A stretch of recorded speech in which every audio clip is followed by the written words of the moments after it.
зүүчийн зөвлөж буй 1 минутын зөвлөгөө цуврал. Өнөөдрийн сэдэв. Витамин D-г хэрхэн зөв хэрэглэх вэ? Нэгдүгээрт, витамин D нь тосон дуустдаг витамин тул өөх тос агуулсан хоолтой хамт уухад хамгийн сайн шимэгддэг.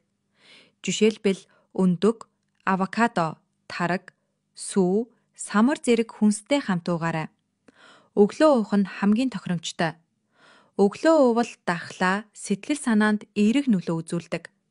Энэ үед серотонин буюу аз жаргалын даавар нэмэгддэг. Хоёрдугаарт, орой витамин D уух нь тийм ч тохиромжтой биш. Энэ витамин сэргээх нөлөөтэй тул нойр хямрах магадлалтай. Гуравдугаарт, хоосон ходоодонд уувал шимэгдэлт ердөө 40% болдог.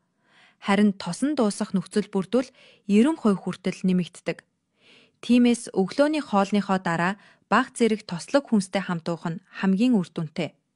Дөрөвдүгээрт, нарны гэрэлтэй хослуулбал илүү сайн нөлөөтэй. Өдөр бүр 10-аас 15 минут нарны гэрэлт гараарай. Өглөөний 10-аас 11 цагийн нар хамгийн тохиромжтой байдаг.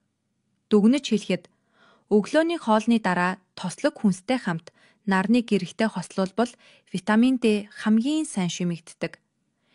Энэ бол таны өдөр бүрийн эрүүл зуршил юм. Эрүүл мэндийн төлөө